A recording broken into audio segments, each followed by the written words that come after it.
I mean, it's just in the past 5 days they've jumped from about 65 to 80 just on and they're wondering if it's another meme stock or if it's which is causing a short squeeze, but there was no real reason it should have jumped that high. So what's the name of the company? Celsius? Yeah, symbol CELH. Okay, for those of you that joined late, Mark asked, what do you think about this Celsius Holdings? Let's see. And you're saying, okay, let's look at the statistics for Celsius Holdings. There's a couple things on this Yahoo Finance statistics page you can get. One is the short ratio. Percent of float, 38%. Okay. That's very interesting. And let me see. Let's see the debt. A lot of times when they're short a company, you see a lot of debt. So their total debt is 2.19 million out of a market cap of, so it's not that much debt. So why would they short it? Let's look at the, what do you think, Mark? It's just very overpriced. They got a really high PE and Or PE is 71. Okay. Peg ratio non-existent. So if we look at, let's go to E-Trade and see what their earnings. A lot of times whenever you have a shorted company, they have negative earnings and it's like inconsistent when you're looking at it. So it's CELH.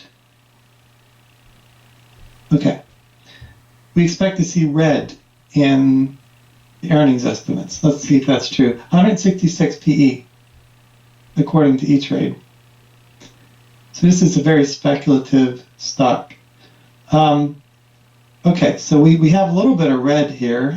They had a negative 78 cents per earnings in the quarter 3 of 2022, but that doesn't look that bad. I mean, they're actually growing pretty decent clip, like 20%. But their PE is 199. So let's do a quick calculation for this stock. It's 0.77 divided by 0.97. That's 20% growth. 0.97 divided by 1.36. That's 30% growth. Let's say it's 30% growth. And their PE, according to E-Trade, earnings summary, snapshot. Their PE is 166. So if they're growing at 30%, 166 divided by 30, they're 5.5 times overvalued. So you can divide 80 by 5.5. Okay, they'll probably get down to 14.5 if they're fairly valued. Does that make sense? So I guess you're right, if they're shorter because it's overpriced. Let's look at another stock that we looked at before.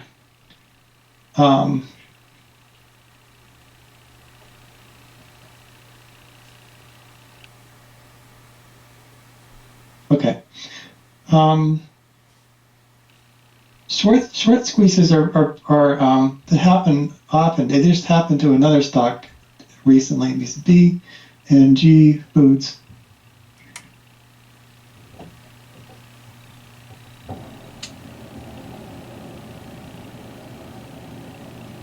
Okay, this is an example of another short squeeze. We actually looked at this last year. BGS.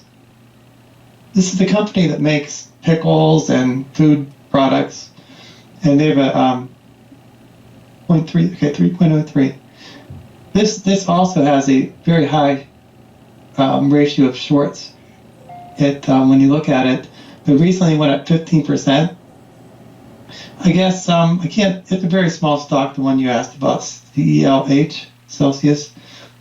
I think the reason why it's so volatile is because, yeah, you're right. The PE is really high and it's 5.5 times overvalued. Do you know anything else about the company? What they do? energy drinks.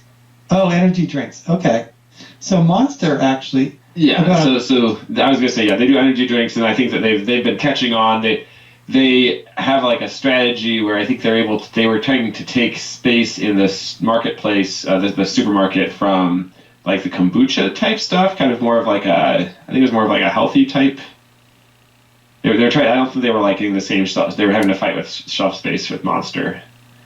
okay, so the reason why I'm interested in anything that competes with Monster, Monster.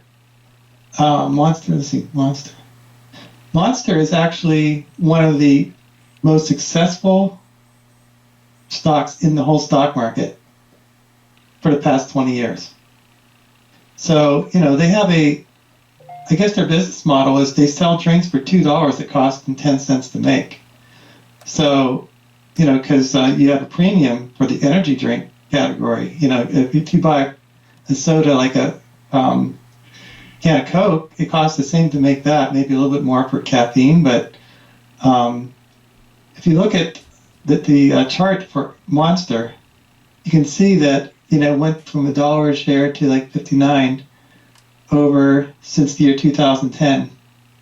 So maybe that's an excellent type of a business. You have a premium product, and they're much smaller than Monster right now.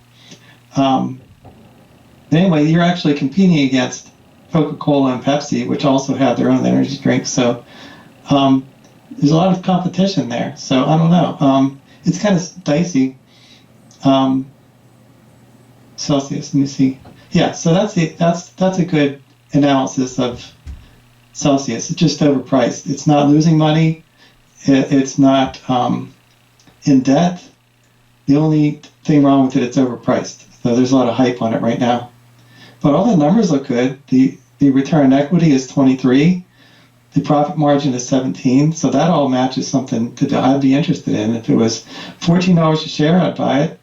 But we'll have to wait for that. So they're trying to I think catch like the fitness market and be more of like a health energy drink type thing rather than just yeah. So I think it's yeah. So I'm not gonna have to buy Celsius Holdings, but that's my understanding of the market of what they're doing. Yeah, it was a good little excursion. Let's look at some of the things that are going on in the stock market right now. Let me see.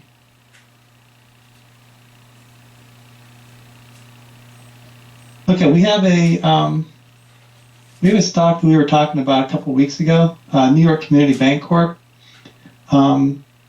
They took over a bank that was going under last year, and they got themselves into a pickle where they had some commercial real estate losses. On my list of things that we're worried about is the possible commercial real estate market. If that kind of collapses in a way, that could make the stock market go down. And this is one little canary in a coal mine that other banks might be affected as interest rates stay high. And a lot of these companies can't afford to pay their rent because people don't go to the office as much anymore. So you have empty commercial buildings. Also, there's retail companies are shutting down. So with Amazon taking over some of the retail portion of the retail in the country. So anyway, that's we're going to keep our eye on this, and if this collapses, J.P. Morgan or a big bank might take it over. They had some news saying that they had a surprise, that their accounting wasn't as good as it should have been, and it just sounds like their commercial real estate exposure is going to be bad. So all the real estate and related companies aren't following that. Let's look at hold on. Okay, let's look at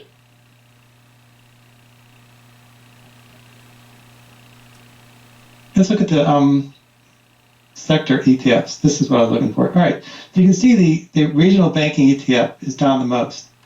So a lot of these banks are affected by their commercial real estate, and that could evolve into some kind of market correction if it affects other parts of the stock market. Utilities are still doing bad. they're one of the worst sectors this year. They were one of the worst sectors last year too. So the bank ETF is down with that news of that one company going down 30%. And the financials, they're down just a little bit all around this bank problem. But actually, companies that are, the big banks are not going to be affected by that. They're going to be helped whenever one of their competitors go under. And a lot of times they get to buy it, or they'll have a bigger market share after it's done. So let's look at the ones that are going up the most. Oil sector. If we look at, hold on, it'll be worth it. We look at the price of oil, it's up 3% today. Let's look at where that is. Commodities, oil, it's up 3%. So we expect all of the oil stocks to be going down. To going up. And anything related to the price of oil going up goes down. Like, for instance, if you have airlines, one of the biggest costs is oil. So they'll be going down. This is inflationary, so anyone worried about the interest rates, that could affect the interest rates and inflation. So that's pretty big. I'm not sure why it's going up, but that's a good little excursion. Okay, let's look at the 10-year. This has been the story of this week. You can see it's been going down this week. It's down almost 2% this week. So as the 10-year has been going down, we have that correlation starting again. The stock market's been going up. And 0.05 is a lot, actually. It's 1%. So let's go back to the sectors. Let's look at what's going up and down today in the stock market. You can see the energy stocks are obviously, the energy stocks that sell oil should be going up, but they're not. The biggest winners today are the semiconductors. That's been a sector that's on fire because of AI. That's one of our themes for this year. Companies involved with AI are going to be blessed and go up if that continues. Broadcom is an AI company. We have KLI Tencor and Applied Materials are all semiconductor stocks. They make components for the semiconductors. And AMD is continuing to go up. It's an AI stock. Lam Research. These are all semiconductor stocks. So let's look at the ones that are in the NASDAQ. We have that semiconductor theme. And one's going down the most. Oh, we see Zscaler, Palo Alto Networks. Wow. A lot of the cybersecurity stocks are going down. We had CrowdStrike go down 30% two weeks ago. And I guess that could be the start of the whole sector going down. There are companies that are saying that they're kind of balking at getting multiple products, and they're trying to upsell them and to get more things, but a lot of companies are saying that they don't really need that much. So let's see what happens there. This is a sector I eventually want to get into. They're overpriced right now because it's a mandatory essential purchase for businesses. But right now the sector is super overpriced. Okay. We also see Apple going down, and a lot of the big Magnificent Seven stocks. So recently we've had a kind of a return to the mean, and that's kind of our theme for this year, return to the mean. A lot of the big tech stocks that are overvalued are going to be they're going to be sold off to a point where they're fairly valued again, and the sectors that did bad last year are going to be doing good this year. So that's interesting. Let's look at some of the talking points we have for today. Okay, so we still have a very bullish stock market where most of these stocks are above the 200-day moving average. So that's a good indication that we're going to continue this upward trajectory. We have a zigzag pattern going up. So we're still at the top here, and we're not going back down. I'm just surprised. We're levitating. We've been overbought for like 15 weeks or so, and it continues to stay overbought. It's not how it usually works, but that's how it's working right now. So we're going to continue to stay overbought. If we look at our monthly stock market returns, February is usually one of the worst months, but it was like one of the best months, so it didn't work this time. Last year, this worked out perfectly for us, but this year, February turned out to give us a really big return. So March is supposed to be a good month, so we'll see what happens. But we're super overbought now, so I'm not sure what's going to happen next. But you can see every sector we're following is pretty much overbought at the top of its channel. We have the QQQ, same chart. So every one of these sectors is I'm looking right here at the top of the channel and near their top of their stochastics. So it's a very interesting time in the stock market. We have, let's go over our talking points for the year. The companies that need to borrow, the companies that are high in debt will go down or will not go up in this kind of environment because they have to, these borrowing costs are staying the same or staying high and not going down. Companies that will be steady are ones that don't need to borrow money, and healthcare, which are mandatory purchases for most people. Revert to the mean. We're seeing that every day. We see some of the tech stocks that were overvalued, like some of the cybersecurity stocks today we saw. They're starting to go down to their fair value. And healthcare, telecom, financials, and biotech that did bad last year are starting to outperform this year. So it's like a return to the mean. Over time, I don't know if it'll happen this year, but the PE for the stock market will go down to 15. And right now it's around 20.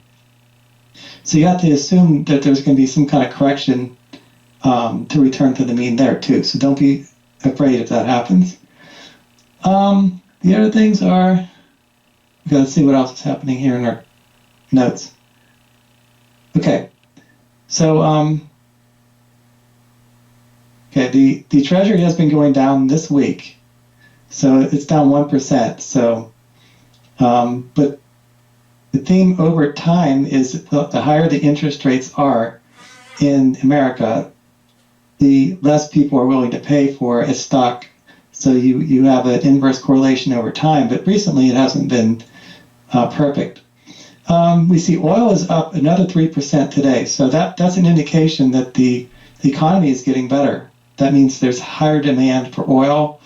I don't see any supply changes, but that's an indication that the good times will keep on going for the stock market.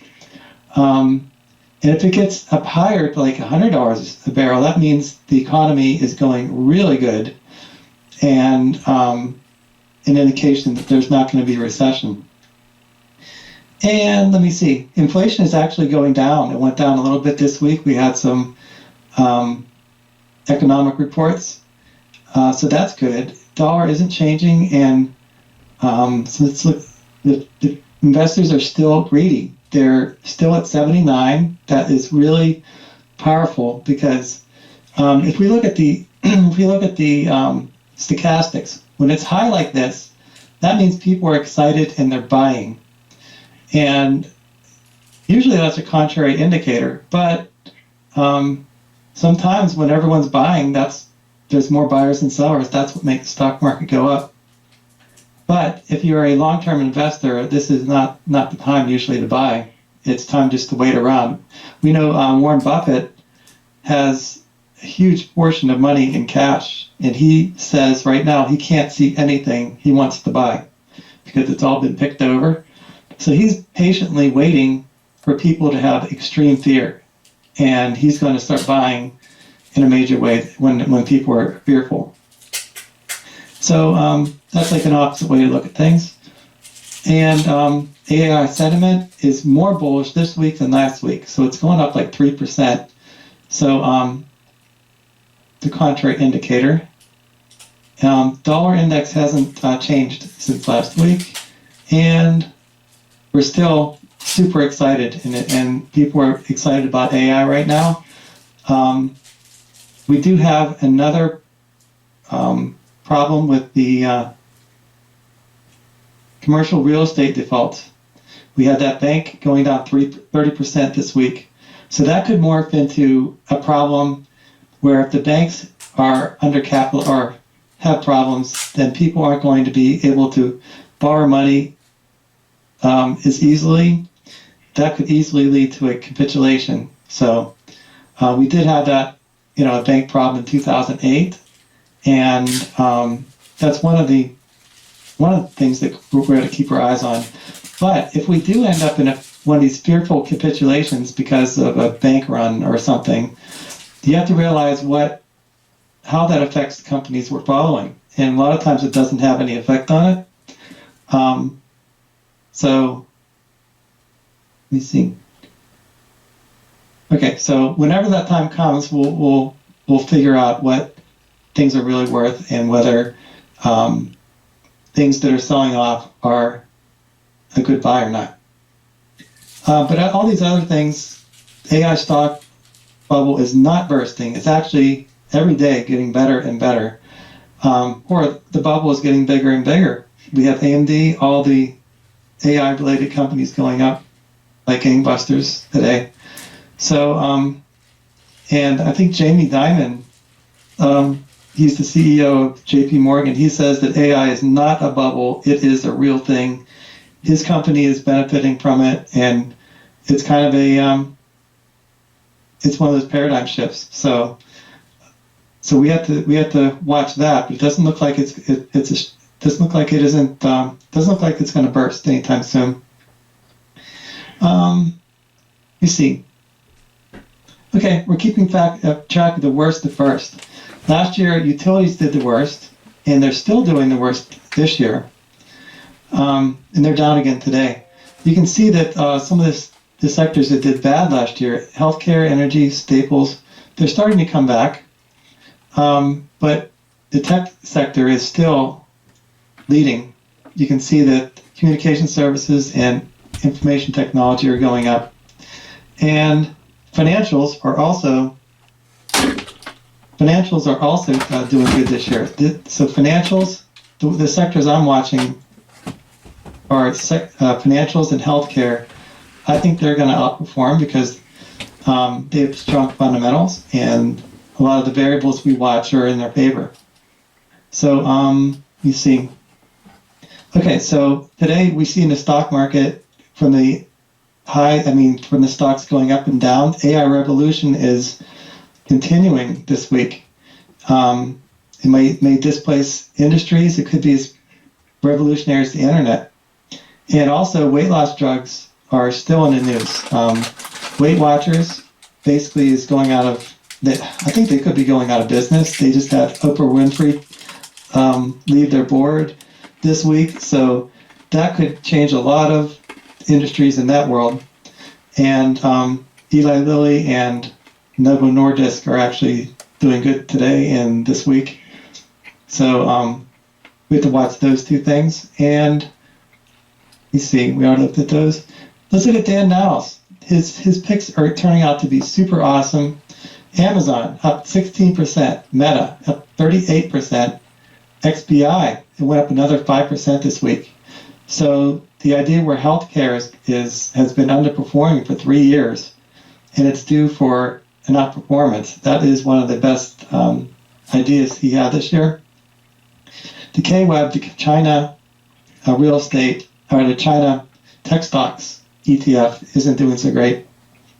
But it's a contrary play. And when everyone thinks it's going to be bad, that's usually a time to buy. I'm not interested in Chinese stocks because it's not as fair as America. All right. So what I do is I pulled out some of the charts. I do the stochastics each week, and just so we can map out where the channel lines are for all these stocks. And I picked up interesting ones. We can see the Alphabet is like way at the bottom of their channel, and it's oversold. They had a lot of bad news recently about antitrust, and they're being sued by newspapers for as a class action lawsuit for news companies in Europe. There's all kind of bad news for this company. It's at the bottom of its range. You know, it's been in an uptrend for years now, and years. It's been an uptrend for at least a year here. You can see, but either the next trip for Google is here, or it breaks down to here. So if it breaks through the bottom part of this channel, that's a good indication it's starting a new pattern. So I hope it doesn't go down there. But it has a lot of bad possible news. There's an antitrust problem with the app stores. So if they have to unwind their Apple deal, they won't have the right to have search on iPhones anymore. That could affect a lot of things, and AI is affecting their stock. So if there's an alternative to Google search, people are afraid of that right now too. And they had a bad demo for their Bard, wherever they call it now, Gemini. Does anyone have any comments about AI and Google and Gemini? Anyone try to use that yet? No, but I've been using Microsoft has a Copilot app for the phone you can use that uses GPT-4, and I tested that out a little bit on the Microsoft side, and it seems, because right now you can't get, I think, GPT-4 without paying a subscription unless you're using the Microsoft app. But I was able to ask it a question. My question was, what percentage of the population of the world is represented by the countries on the UN Security Permanent Council? Wow. I was able to go and identify that, what those countries were. It went and found the population of those countries, it added it up, it figured out the total population of the world, and gave me a number and a percentage. It was pretty good. Wow. I was impressed by that. Yeah, no, so I want to play around with that more. Because in the past I'd asked that sort of thing, about stocks or something, and just give me, made up data. So now I want to try to ask it some other stuff. But yeah, no, I didn't play around with the Google one at all before they took it down partially or whatever. Yeah, there's a couple things to worry about and a couple things on the side of Google. One thing is that these the chat experiences you're going through now, they're not 100% reliable, and they can be hallucinate. They can hallucinate. They can give you something as a base, and then you have to research it to make sure it's right. There's actually antitrust or some kind of action against OpenAI for not following European rules or something like that. So it isn't a slam dunk that there's a competitor to Google yet, but right now Google has 90% market share. If there's a crack in their armor in any way, this chart's going to show it, and there could be lack of confidence in the stock, and that could make it start going down. We're watching this really closely because this is a fairly valued stock, Google. It is 20 PE, and it's growing at 15% consistently. So it could easily go down, to where a PEG ratio of 1. Right now it's 1.3 or something. So anyway, that's an example of how news can affect the stock, and we don't really know how this will affect our moat going forward. But there's a lot of possible problems with Apple and Google. So let's look at the next stock here. Apple. Apple's been kind of in an uptrend. This year it's basically down a couple percent, but you can see it's starting like a little pattern here where it's going sideways. We know it's overvalued by 3 times because it's only grown at 5% or 7% a year, and its PE is 30. So it's super 3 times overvalued. But you can see right now both Google and Apple are down to their trend line, and on top of that, they're oversold.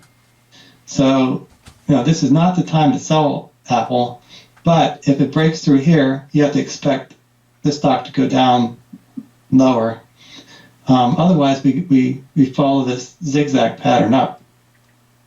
I don't see any catalyst though for Apple. There's a worldwide developer conference in May, and they're going to talk about AI initiatives there. So that could kick the stock in the butt. But other than that, there's nothing really happening until the earnings come out next. So that it's becoming well. We'll see what happens next week when we look at these two stocks going up against their channel. The XLF.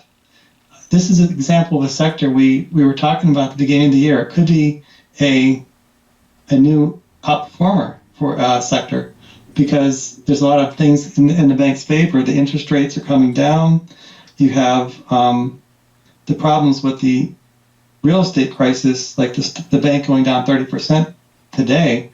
But for the big banks, which make up most of the XLF, they're going to benefit from that.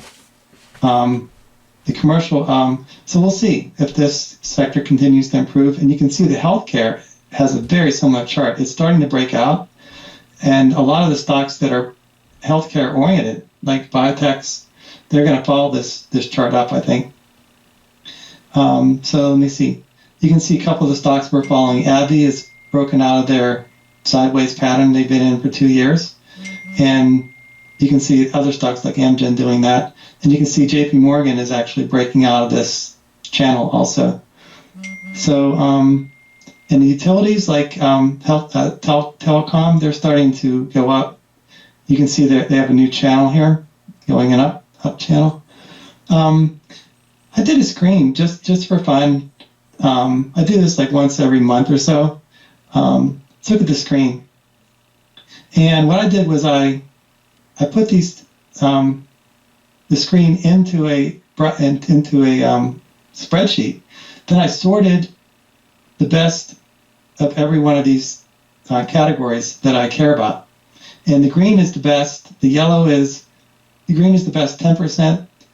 The yellow is the next 10%. So 40% outperformance in that. And what I did was I eyed it up. And I said, what has the most green? Okay, this one has the most green right there. That looks pretty good. And so for each of the ones that look like they had really good numbers, you can see Airbnb has a PEG ratio of 0.89, and their return on equity is 69, and cash flow growth is 136. So what I did was I eyed that up, and we're going to look at some of these ones that look like they're something we didn't look at before, and that could be good stocks to look at. All right, so you can see this. What we're going to do is we're going to look at some of those just for kicks. First thing we're going to look at is Uber. Okay, you can see that Uber had some losses. They weren't profitable until I think this year. So whenever a company doesn't have that, when they're not profitable, Tesla had the same look of their earnings when they first IPO'd, and I thought they were going to go out of business because they had like negative earnings, and their forecast was no negative earnings. But the thing is, what you got to look at, I'm finding, is sometimes you got to look at, do they have a total addressable market, and are their estimates expected to go up over time? So a lot of times they don't. Whenever stocks are in the growth phase and they're still losing money, they're dicey, but they sell really inexpensively. And Uber actually happened to be that way. They were down a lot, going in 2022. They had a problem in the pandemic because they couldn't operate during the pandemic as much. And so now they have forecasted growth. So what I did was I looked at, so their business model, Uber's business model, they have two different types of businesses. They deliver things, and they have a taxi business. So the great thing about that kind of a company is they have a servers that they use to calculate all the delivery things. I mean, all the taxi rides. and they have they contract out for people to deliver things. So their overhead is kind of small. They don't have a whole lot of equipment. They don't have a lot of costs for making their product. So that's why they have a return on equity that's decent, because you have a business model that's basically it costs money to run the servers and to pay people to handle the back end of the business. So let's look at what their growth rates are. So what I do is I divided out the growth rates for this year. From last year to this year, they're growing at 44%, then 39, 29, and 18. So they're decelerating growth. So let's say if they grow at 40%, 44%, they're still 2 times overvalued. So they were actually recently added to the S&P 500. So that'll give them a certain amount of power, because if you're one of the S&P 500, that means at least the S&P company thinks your business model and your company is good enough for that index. And this is an example of a stock that wasn't profitable, but we could have seen back here that have a much better product than Lyft and some of their competitors. They have a potential automated taxi product in 2 or 3 years from now, so they could license Google's product to offer Uber rides, and then they won't have to pay the taxi driver. So I can see this business model improving over time. So this is interesting. It's overvalued right now, but if it goes down on bad news, we're going to look at it again. So the other things about this company is they have little or no debt. You can see they have $5 billion debt out of $165 billion, so that's not bad at all. Their PE is really high. It's 61, and they're only growing. Yeah, so it's 61. I thought it was okay. So it's a PEG ratio of 1.5 if Yahoo is right. All right, so it's a little bit expensive. So Yahoo agreed that it's around 2 PEG ratio. So we'll wait for this to drop to PEG ratio of 1 to look at it again. You can see it whenever it was included in the S&P 500. It went from unprofitable right here to profitable. So next time we see an unprofitable company turn to profit, and that could be a catalyst for it to start a new up channel. So anyways, that was a good exercise. Another company that basically has a very low costs, they don't have to own a hotel in order to have their business. They have people that rent out their houses. So their costs, let's say their business model is they have servers and people that monitor servers and for customer service. That's what they do. They're growing pretty steadily at 14%. I'm not sure exactly why the year over year is negative if they lost half of their earnings power in 1 year. But going forward, they're growing at 14%. So if they're growing at 14%, their PE is 21, then they're basically PEG ratio of 1.5. They're pretty fairly valued. So I looked at their statistics. They're a $100 billion company. They have $10 billion in debt. So that's not that bad. No, they have 23 billion in debt. So they have 10 billion in debt out of 100. That's not bad. But their profit margins are much better than Uber, and the return on equity is much better. So, and their PEG ratio is 0.62. So according to Yahoo, they're 40% undervalued. I don't know how their calculations got that way, but it seems like they're going at 14%. I'm not sure how Yahoo Finance got that, but I think they're 2 times overvalued. This is an example of a stock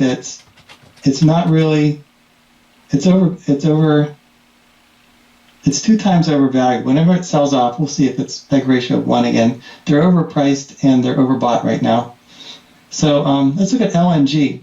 This is another one of these stocks that we saw at the Fidelity search. We see Return on equity is 800. That was amazing to me. Cash flow growth is 143, and EPS growth is 35.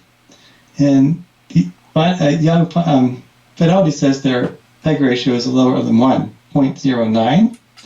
So I said, well, let's look at that. For some reason, I can't understand this. Their earnings went down from $40 a share to $8.77. So if you look at their chart, they went down a bunch. So the last time they were at this level was the year 2022. So they went down 40% this year.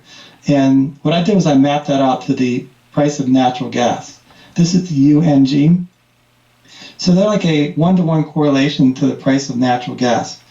I think their business model is they have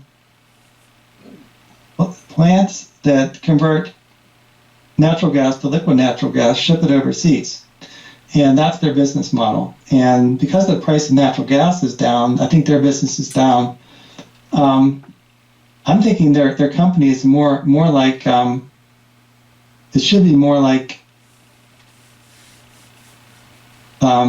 Visa or MasterCard, because they're a toll collector. They're not necessarily, they're the company that does the management of the compression of natural gas and shipping it. So I'm surprised it's down like this with the price of natural gas. But let's look at their numbers. They're growing around 10%. It's very inconsistent. You can see it's negative and negative. So it's inconsistent earnings, and the forward PE is 3, basically.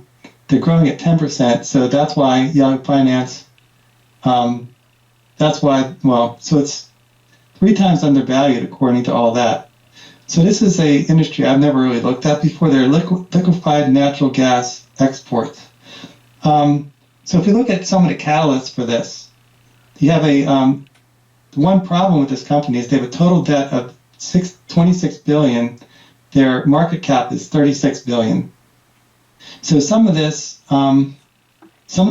downward trending is probably because of interest rates and how much they have to pay on the debt, not necessarily the price of natural gas. But so they have 2 problems. One is the high interest rates for paying their debt, and the price of natural gas is plummeting. So countries in Europe are actually importing energy after Russia. They shut the Russia lines off. So that could be one catalyst for the company. But as interest rates go down, that'll help the company too. So this is an example of, I wouldn't necessarily be interested in this because I don't understand this industry that much, and also the earnings aren't as consistent. You see like a lot of negative there. So until I figure out why their earnings went down from $40 to $8.77, I can't touch this one. So, but it's good to go through this, and whenever you see new news come out, then you can understand a little better. Okay, here's a stock that's actually in the top performers today. Let's look at HR. Hold on for a second. Market movers. Okay, Hormel Foods is actually in the top 10. It was up 15% yesterday. Now it's down 5% today. This is a company that was on Ingrid Hendershot's top stocks. So she's been following it. It's a dividend aristocrat. They've raised their dividends 50 consecutive years. So they're the company that makes Spam and a lot of household foods. They also own Planters Peanuts. So they have, this should trade like a staple, like a regular staple. But you know what? They actually, I didn't realize this, they actually have a food service business too, which is half of their sales. So, and they actually give food for convenience stores and other needs for companies, like small businesses, Subways or something like that. So they have pizza products for pizza services. pizza shops. Okay, so let's see. An added bonus: the stock is trading at a compelling valuation. Okay, so what I do is I want to look at this stock because it seems like a good dividend stock. They pay a 3% dividend. They rose 14% Thursday after they said they had better financial results. Sales volumes increased across its businesses, and they said there's a robust demand for our products, including Planters snack nuts. So what I did was I looked at the price of their stock over time. This is going back 10 years, and you can see it's in a super downtrend recently. And so that's really scary that, it goes down so much.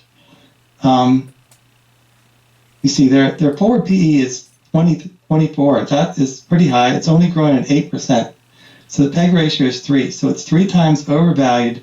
But I guess the great thing about this stock is it has consistent earnings. You can see you don't see any negatives there. You have a food business. So you have to see why are they going down so much. And there's some news that says they're attributed to supply chain disruption because of logistics providers shutdown. That seems like a temporary thing. For a company that's this old, you'd figure they eventually get back on track if they have a new logistics provider. So they had food shortages and a couple temporary things, and they had a weak international unit. So so it looks pretty. It looks like they have consistent product that it seems like it's growing over time, but it's still overpriced. So we're going to keep our eyes on that one just for fun because it seems like a 3.25 dividend seems like a pretty good dividend if it's consistent, and they raise it, every year. So it's 11.2% return. That could be like a compounder, like a dividend stock for your portfolio if it's really good. So let's look at. There's another news story. It's no NVIDIA, but this tech company is targeting 325% earnings growth in 2024. I think we actually use this product, don't we? No, we don't know if we use it. But okay, so this company called Confluent is fueled by better than expected fourth quarter earnings. They help clients make better decisions with data as it arrives. They make like log software for data centers. So that fits right into the AI theme that we're one of our themes for this year in cloud migrations. So all these things are kind of in vogue. So I can see that, doing well. Let's look at their earnings charts. You can see that their earnings are growing at 45% for the next 2 years. And from last year to this year, it went up 450%. So this is another example of a stock that's going from losing money to making money. So whenever this switches from losing money to make money, usually the stock, goes up.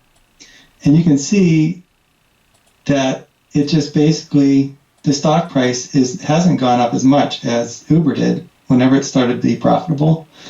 So it doesn't have a PE ratio yet. Whenever you have negative earnings, you can't have a PE. It's like, you can't calculate that. So we just have to look at the growth rate of their earnings over time and see if that makes any sense.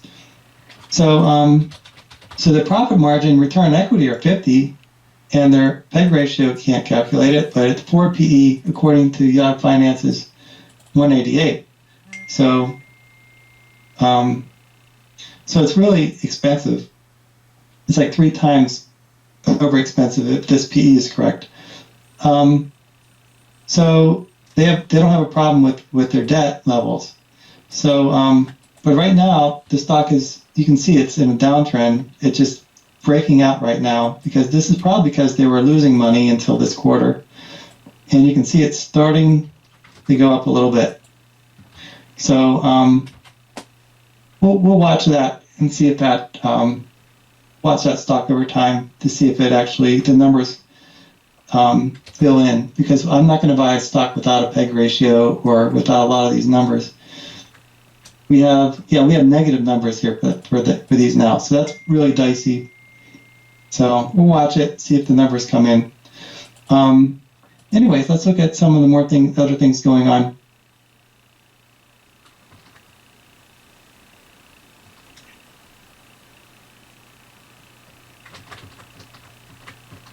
Okay, so we have two indications on this front page that the stock market is going to be doing good this year and we won't have a recession. We have Apollo's SLOC saying the Fed won't cut rates this year. That's usually a sign that he thinks the economy is doing good and there's no need for cutting rates to help the economy. And oil hits $80 per share. That means the economy is doing good and chances of going into recession are lower.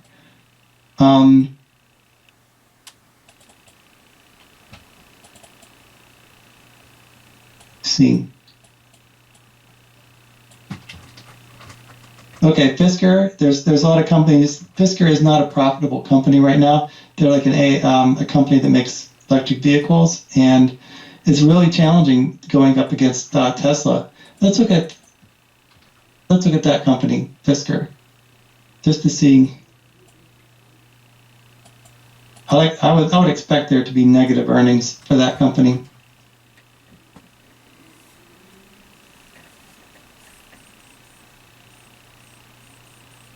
Okay, so we know that Tesla is reducing the prices of their cars, making it harder for competition. Their Fisker's PE ratio is non-existent. Their EPS is negative $1.45. Oh man, Warren Buffett would not be interested in this one. This is an example of a company that's losing money. This is what Tesla looked like when it first started. Negative, negative, negative. The problem with this company is how long can you go negative before you run out of money and go out of business? So they're not expected to be profitable until 2026. So if you keep losing money, you probably go out of business or be sold before you achieve profitability. That's the problem with companies that are not profitable. So it looks like this company is going to go out of business.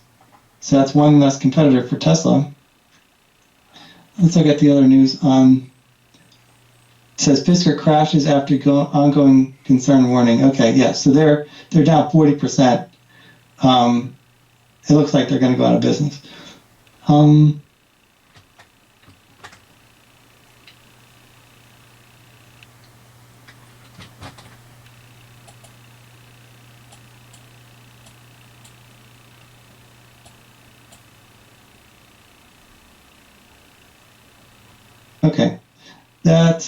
Let's look at the federal tax brackets rates for this year. A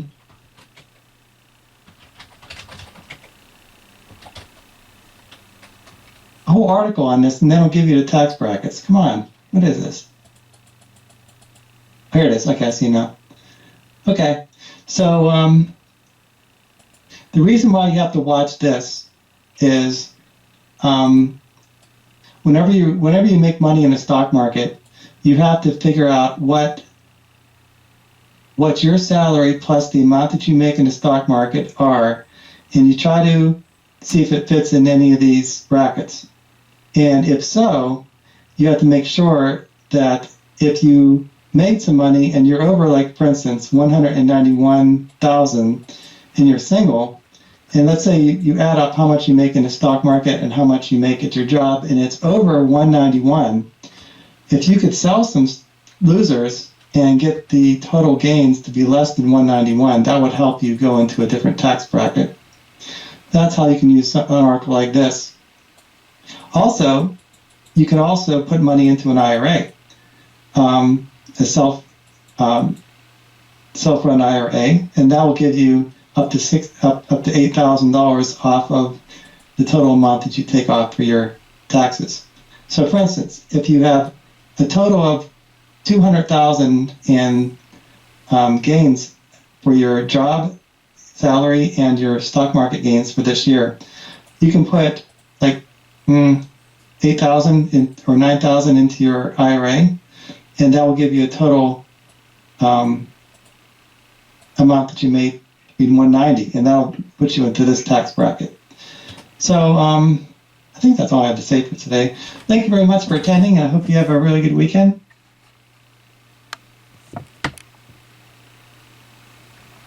Thank you, Greg. All right, see you next time.